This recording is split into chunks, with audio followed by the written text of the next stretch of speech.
Hello friends, welcome জানাচ্ছি আমার YouTube চ্যানেলে সবাইকে। চলে এসেছি আপডেটের জন্য আরও একটা নতুন ভিডিও নিয়ে। তো কলেজ অ্যাডমিশনে একটা বিগ ব্রেকিং আপডেট চলে এসে শেয়ার করে দিচ্ছি। ভিডিও নোটিফিকেশন মেবি নাও যেতে পারে, তাই মাঝে মাঝে দেখতে হবে একটু আরজিটি ইউটিউব চ্যানেলকে। অনেক আপডেট পরপর শেয়ার করে দিচ্ছি, করে যাচ্ছি এখন অবধি। দেখুন, কলেজ অ্যাডমিশনে বর্তমানে তো মপ আপ রাউন্ড চলছে এবং সেই মপ আপ রাউন্ড আজকের 22 তারিখ অবধি তাদের লাস্ট ডেট। ফার্স্ট রাউন্ডে অ্যাডমিশন, তার পরবর্তী অটো আপগ্রেডেড যারা করেছে অর্থাৎ অটো আপগ্রেডেশন যারা ইয়েস করেছে তাদের 26 তারিখ আসবে লিস্ট, এবং 26 তারিখ থেকে 29 তারিখ অবধি ভর্তিটা চলবে। এবং আগস্টের 3 তারিখ থেকে 5 তারিখের মধ্যে মোটামুটিভাবে ডকুমেন্টস ভেরিফিকেশন করে সবাই কলেজে জয়েন করছে। এবং এখানে আমরা জানিয়ে দিই প্রায় 38,000-এর কাছাকাছি মপ আপে চান্স পেয়েছে এই ফার্স্ট লিস্টে, এবং তারা অটো আপগ্রেডেড যারা করতে চাইছে তারা অটো আপগ্রেডেড হয়েও যাবে এবং সেই রেসপেক্টে ভর্তি হচ্ছে। তবে এর পরবর্তী অর্থাৎ প্রথম রাউন্ড গেল ফার্স্ট ফেজ, সেখানে আমার ছিল মেরিট লিস্ট, তারপরে আপগ্রেডেশনস, তারপরে তো ভর্তি হয়ে গিয়ে এবং ক্লাস চলছে। তার পরবর্তী সেকেন্ড রাউন্ড এলো মপ আপ, সেখানেও ফার্স্ট পেজে আমার রেজিস্ট্রেশন, তার পরবর্তী এখন বর্তমানে ভর্তি চলছে আজকের অবধি, তারপরে অটো আপগ্রেডেড লিস্ট এবং ডকুমেন্ট ভেরিফিকেশন করে ক্লাস শুরু হচ্ছে।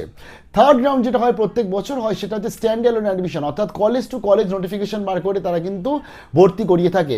এবং এই স্ট্যান্ড অ্যালোন অ্যাডমিশনে ডি রিজার্ভেশনও হয়। ডি রিজার্ভেশন মানে কি, ধরুন আজকে কোনো একটা, ধরুন আশুতোষ কলেজে জুলজিতে টোটাল 30টা ভ্যাকেন্সি রয়েছে। 30টা ভ্যাকেন্সির মধ্যে আজকে ধরুন 4টে বা 5টা ভ্যাকেন্সি রয়েছে ওবিসির জন্য, এসসি এসটির জন্য ভ্যাকেন্সি রয়েছে, এবং তার সাথে পিডব্লিউডির জন্য রয়েছে, এবং তার সাথে অন্যদিকে আজকে জেনারেল ক্যাটাগরি স্টুডেন্টস তাদের জন্য ভ্যাকেন্সি রয়েছে। এবার ব্যাপার হচ্ছে যারা রিজার্ভ ক্যাটাগরি অর্থাৎ এই যে এসসি এসটি ওবিসি যারা রয়েছে, এই যে রিজার্ভ ক্যাটাগরির যে স্টুডেন্টদের সংখ্যাটা রয়েছে, এক্ষেত্রে যদি ধরুন আশুতোষের জুলজিতে আজকে এই যে থার্ড রাউন্ডে অর্থাৎ যারা স্ট্যান্ড অ্যালোন রাউন্ডে, সেখানে তাদের কোনো স্টুডেন্টস যদি না পাওয়া যায় তখন তাদেরকে কিন্তু সেই সংশ্লিষ্ট ডিপার্টমেন্টে মেল করতে হয়, জানাতে হয় যে আমি কোনো স্টুডেন্টস পাচ্ছি না। তখন সেই রিজার্ভটাকে ডি রিজার্ভ করা হয়, অর্থাৎ সেই সময় কিন্তু সেই সিটগুলো চলে যায় জেনারেলদের। বোঝা গেল? তার ফলে যে আমার যে ওবিসি 3-4টে সিট রয়েছে, ধরুন দুজন ভর্তি হলো না, তার এই দুটো যে সিট রইলো সেটা জেনারেল ক্যাটাগরিতে চলে যায়, তখন কনভার্ট হয়ে যায় স্টুডেন্টস না পাওয়া গেলে। এবং সেই সময় জেনারেল ক্যাটাগরি ধরুন 20টা যদি সিট থাকে তাহলে দুটো অ্যাড হয়ে লাস্টে ফাইনালি 22টা সিটের এক্সপেক্টে ভর্তি হয়। বোঝা গেল? এই টোটাল প্রসেসটা স্ট্যান্ড অ্যালোনের মাধ্যমে কলেজে চলে। এবং জানিয়ে দিয়ে exclusive big breaking update share করছি, আশা করছি লাইক করেছেন, হাইপ করেছেন ভিডিওটাকে। 2026 সালে কোনো রকম স্ট্যান্ড অ্যালোন অ্যাডমিশন হচ্ছে না, পুরো প্রসেসটাকে বাতিল করে দেওয়া হচ্ছে।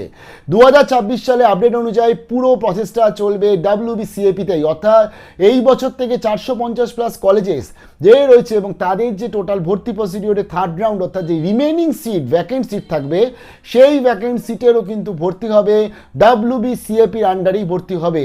কেন করা হচ্ছে এটা? কারণ বিভিন্ন কারণ দেখাচ্ছে, এবং এক্ষেত্রে উচ্চশিক্ষা দপ্তরের যে মন্ত্রী রয়েছে তিনিও এটা ঘোষণা করেছেন।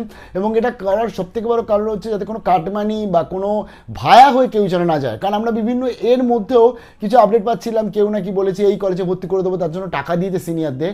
কেন তারা দিচ্ছে আমি এটা জানি না, কারণ পুরো প্রসেসটা যেহেতু মেরিটের মাধ্যমে হচ্ছে, ট্রান্সপারেন্ট হচ্ছে, এবং আমরা সবাই হেল্প করার জন্য যখন বসে আছি, তো সেখানে দাঁড়িয়ে আলটিমেটলি টাকা দিয়ে সিট পাওয়া এটা তো আলটিমেটলি কার্যত সম্ভব নয়, বর্তমানে হয় না।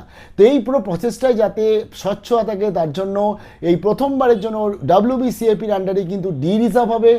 WBCAP-র আন্ডারে স্ট্যান্ড অ্যালোন অর্থাৎ থার্ড রাউন্ড অ্যাডমিশন চলবে। এবং এই পুরো জিনিসটা কীভাবে হবে সেটা নিশ্চয়ই দেখবো, কারণ যেটা স্ট্যান্ড অ্যালোনে সাধারণত হয় WBCAP রেজিস্ট্রেশন নাম্বার দিয়েই অ্যাপ্লাই করতে হয়। এবং এই ক্ষেত্রে আলটিমেটলি WBCAP-তে তোমরা যারা ফার্স্ট রাউন্ডে অ্যাপ্লাই করে চান্স পেয়েছো ক্যান্সেল করে দিয়েছো, বা সেকেন্ড রাউন্ডে অ্যাপ্লাই করে চান্স পেয়েছো ক্যান্সেল করে দিয়েছো, বা কোনো রাউন্ডেই চান্স পাওনি তোমরা যে কলেজগুলো রেখেছো, এই প্রত্যেকটি স্টুডেন্ট ইনক্লুডিং মনে হয় ফ্রেশ স্টুডেন্টসরাও আবেদন করতে পারে।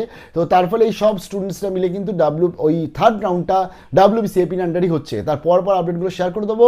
তবে it's a big breaking and exclusive update, কোনো রকম স্ট্যান্ড অ্যালোন অ্যাডমিশন হচ্ছে না, পুরো প্রসেসটা WBCAP-র আন্ডারই হচ্ছে, থার্ড রাউন্ড যেটাকে আমরা বলে থাকি।